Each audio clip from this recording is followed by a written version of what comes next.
नमस्कार, प्रत्यक्ष भारत में आपका स्वागत है। मैं हूं पुरुषोत्तम। भारत के प्रमुख स्वतंत्रता सेनानी नेताजी सुभाष चंद्र बोस की जयंती हर साल 23 जनवरी को मनाई जाती है। इस साल भारत सरकार ने गणतंत्र दिवस का पर्व 24 जनवरी के बजाय 23 जनवरी से मनाने का फैसला लिया है। अब से हर साल सुभाष चंद्र बोस की जयंती से गणतंत्र दिवस पर्व का आगाज होगा।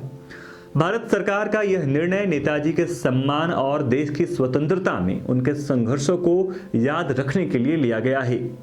इस साल भारत सुभाष चंद्र बोस की 124वीं जयंती मना रहा है।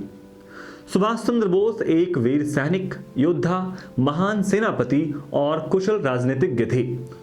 उन्होंने देश को अंग्रेजों की गुलामी से आजाद कराने के लिए आजाद हिंद फौज के गठन से लेकर हर भारतीय को आजादी का महत्व समझाने तक हर काम को किया।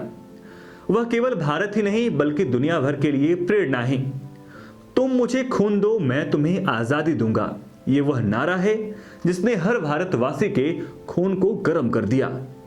अंग्रेजों से लड़ने के लिए एक ऐसी ताकत दी जिससे हम देशभक्ति का नाम दे सकते हैं। लेकिन भारत के इस महान नेता के बारे में आप कितना जानते हैं? सुभाष चंद्र बोस के बारे में कई ऐसी बातें हैं जिसे जानकर हर भारतीय गर्व करेगा। चलिए जानते हैं सुभाष चंद्र बोस की जयंती के मौके पर उनसे जुड़ी रोचक बातें। सुभाष चंद्र बोस का जन्म 23 जनवरी 1897 को उड़ीसा राज्य के कटक में एक संपन्न बंगाली परिवार में हुआ था। सुभाष चंद्र बोस के 7 भाई और 6 बहनें थीं। अपने माता पिता के 14 संतानों में वह 9वीं संतान थे। उनके पिता का नाम जानकीनाथ बोस और माता का नाम प्रभावती देवी था। सुभाष चंद्र बोस ने अपनी शुरुआती शिक्षा कटक के रेवशाव कॉलेजिएट स्कूल से पूरी की। आगे की पढ़ाई के लिए 1913 में कलकत्ता के प्रेसिडेंसी कॉलेज में दाखिला लिया। यहां से साल 1915 में उन्होंने इंटरमीडिएट की परीक्षा प्रथम श्रेणी से पास की। उनके माता पिता चाहते थे कि सुभाष चंद्र बोस भारतीय प्रशासनिक सेवा में जाएं। सिविल सर्विसेज की तैयारी के लिए उन्हें इंग्लैंड के कैम्ब्रिज विश्वविद्यालय भेजा गया था।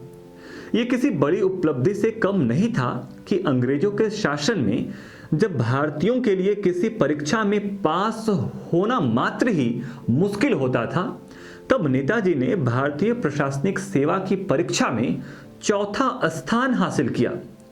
उन्होंने पद संभाला, लेकिन भारत की स्थिति और आजादी के लिए सब छोड़कर स्वदेश वापसी की और भारतीय राष्ट्रीय कांग्रेस से जुड़ गए।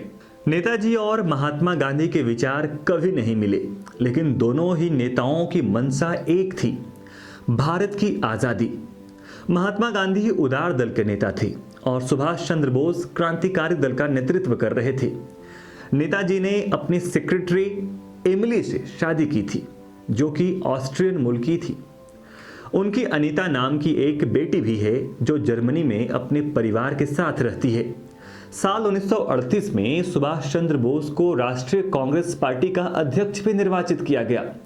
उन्होंने राष्ट्रीय योजना आयोग की गठन किया। एक साल बाद 1939 के कांग्रेस अधिवेशन में गांधी जी के समर्थन में खड़े पट्टाभी सीतारमैया को नेताजी ने हरा दिया। इसके बाद गांधी जी और बोस के बीच अनबन बढ़ती गई।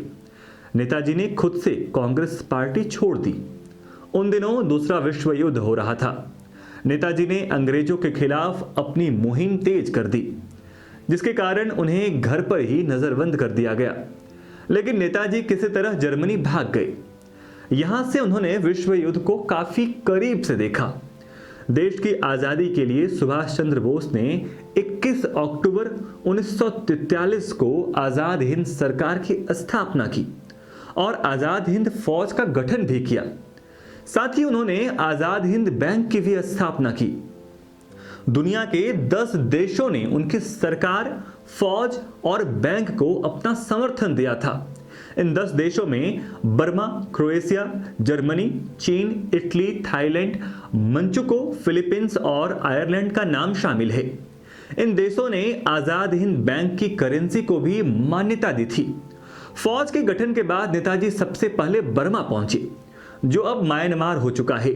यहां पर उन्होंने नारा दिया था, तुम मुझे खून दो मैं तुम्हें आजादी दूंगा। देश आजादी की ओर था, नेताजी की ताकत बढ़ रही थी, लेकिन अचानक 18 अगस्त 1945 को सुभाष चंद्र बोस का निधन हो गया।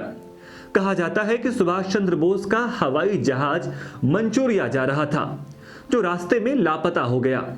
आज तक ये पता नहीं चल सका है कि सुभाष चंद्र बोस के हवाई जहाज का क्या हुआ, वह आखिर गया कहां। इस खबर में बस इतना ही। अगर आप हमारे चैनल पर नए हैं तो इसे सब्सक्राइब कर लें।